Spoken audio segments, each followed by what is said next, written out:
Evening. The first thing I have to say is I'm glad to see we're back on campuses, and I want everybody to recognize that this hybrid learning model is just a reaction to political pressures from different agencies that really have not much to do with education. I appreciate everyone being able to change and go with the flow. Hang in there. You're doing really, really well. I'm not hearing reports of problems with people not respecting how to keep each other safe and healthy, and keep up the good work, because not having outbreaks and things like that are what's going to get us back into the classroom, and we are a seat-based program, and that's where our excellence is.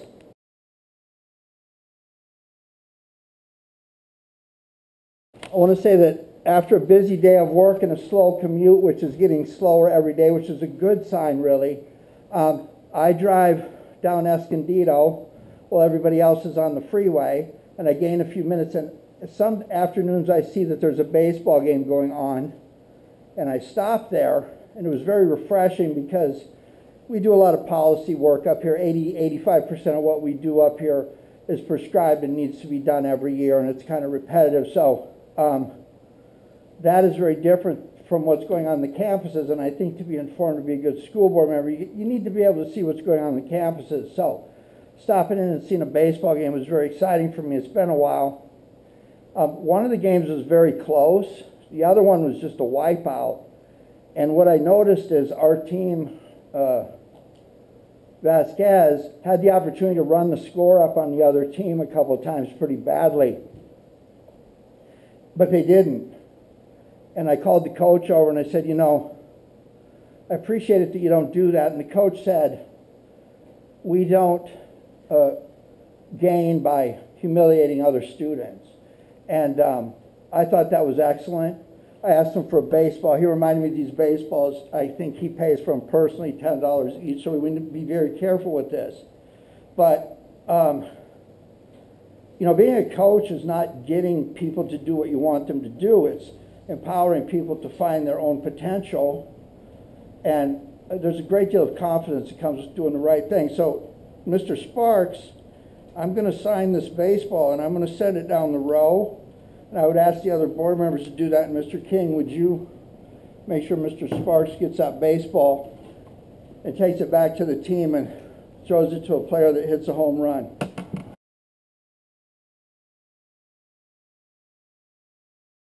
Now let's talk a little bit about the press. I love the press. Finally, there was some local coverage about the San Diego ruling. It was pretty in-depth.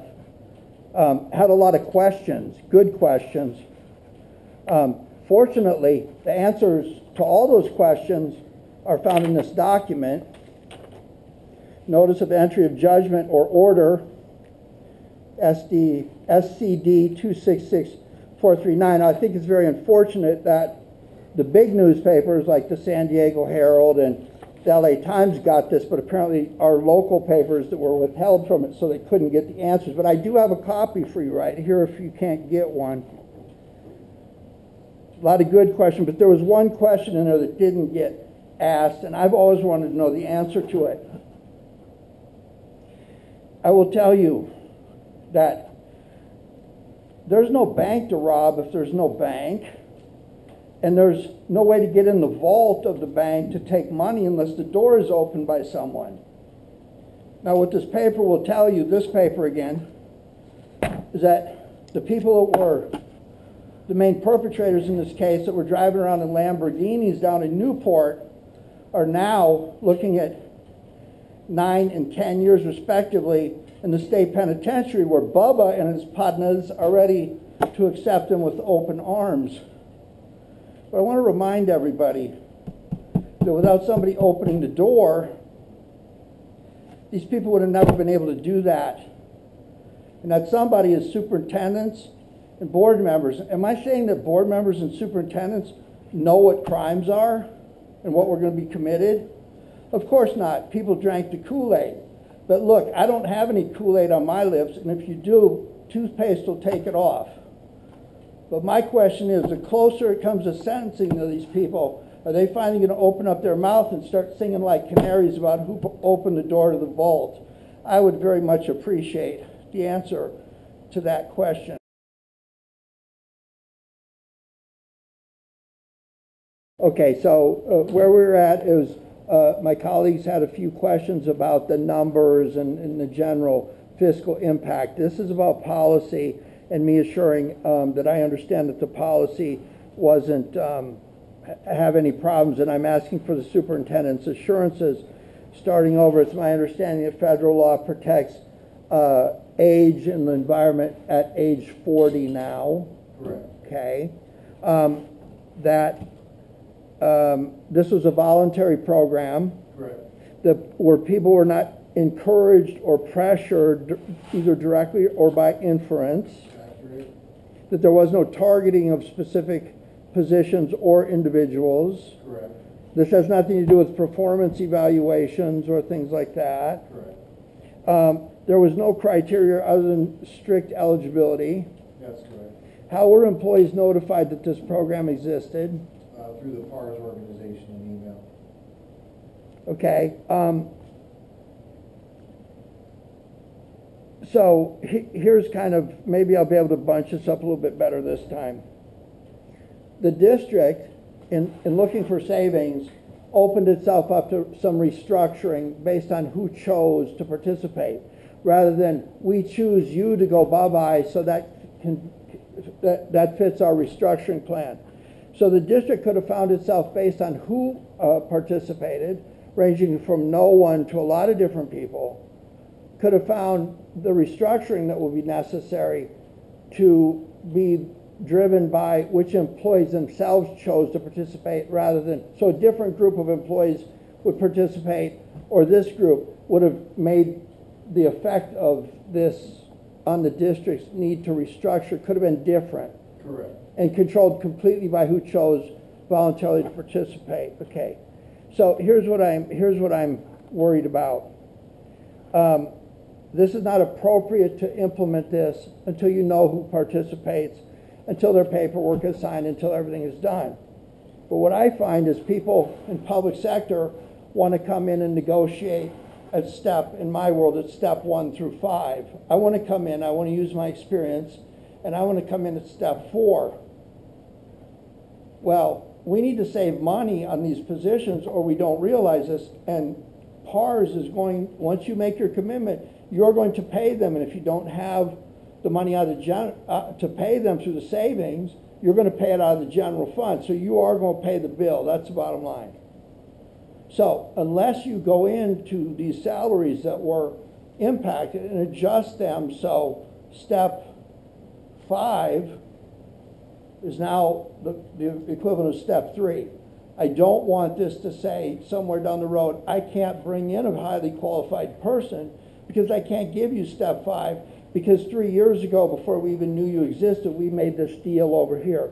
So at some point, I think that the salary structure, that the savings are captured in here, and depending on some classifications paying lower, needs to be memorialized in A, job descriptions, and B, salary schedules for some of these. That is not the appropriate time to do that or discuss that tonight, but I do want that memorialized in someone's head. My final question was this. Let's say I watch this tonight and I have signed up for this program and I decide, you know what, maybe this is not for me. Is there a penalty on that person in the work environment tomorrow morning? Next question. Let's say I'm watching this tonight and I didn't understand certain elements of it, like I'm going to take my highest paid year. Is it the highest paid year of the employee's choice, or is it their current salary range? Yeah, some agencies find themselves in trouble when they don't seal bargaining agreements up for 3 years and then bonus the employees all of the back pay at once, and then I choose my highest year in which my salary appeared to be 30% higher. That would be unfortunate for the agency. Unfortunately, that's not this one. So, final question. Let's say I'm watching this tonight and I look at this and say, I understand it better. I think I would like to participate because I qualify, and I came forward is there still room for people who might make that choice on their own to participate? Is that stipulation clear in our vote tonight? It is now. Do we need to have a modification when it comes time for voting? That'll be it for me. I'll support this evening. Thank you.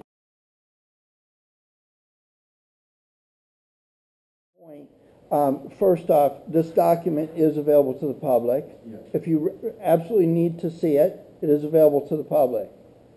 But I'm not interested in bantering people's names about and treating them like cattle or a number. Next, my understanding is that if you are on this list, you have a right to a hearing.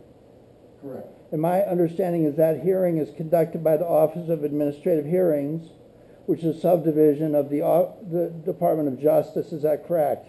Correct. They sign a... And so this is the same type of people that handle civil rights violation in schools and violation against the rights of special education children. Correct. And if the district is taken to an OAH hearing, the district has to pay for the hearing and defend itself. That's right. So it behooves the district not to engage in behaviors that would find a negative ruling against the district at Office of Administrative Hearings, because that becomes a platform for a violation of civil rights, civil case. Trust me on all this stuff. So, again, one more time, I'm bad on math. I went to school in Oklahoma. Go Sooners. Your original estimate, which you came to us in March, said that there were X number of positions. Correct. This represents more than a 50% reduction in what those positions were. Is that correct? Just under 50% of what we brought to you, yes. So collectively, of the number of employees that were going to be pink slipped and told we can't use you anymore, something happened between now and then. As I said before in that meeting, this was a placeholder. It says, LACO wants to know your cut number.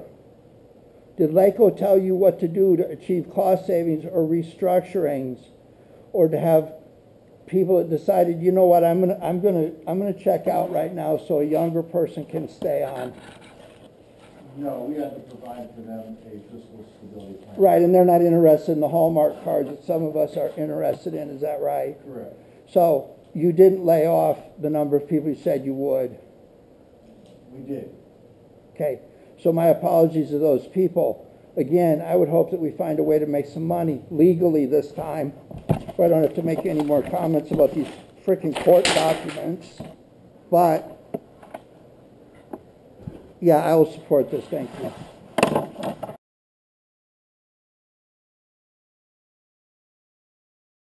Yeah, especially in the area of goal 4. Let's say that I'm a hyper-vocal parent, and of course, the kids that come out of my house are the most gifted children in the district, and I want to have control over who the principal is and all the teachers that my child is exposed to, as well as I want to personally hold the superintendent accountable and add on that I want to review every board decision that's made. Where is that captured in the study? I'm sorry, that's the most ridiculous. Even more ridiculous, there's people actually think that. I would say this to the TSAs, the teachers on special assignment. You guys have been handed the worst ball of mess you could ever have. You had to come forward and put a program together that was not only that would work and actually turn on a computer, but to be effective in the delivery of an educational model this year that keeps changing over and over and repetitively.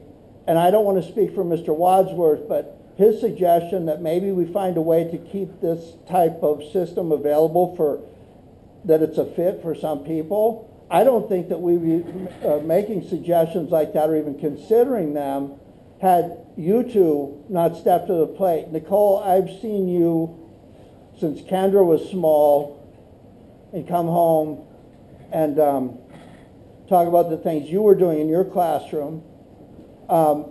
Alexa, I know that you've been available to parents to answer questions and get them excited and personally walk through and build a couple tutorials where everybody figured out how to get online.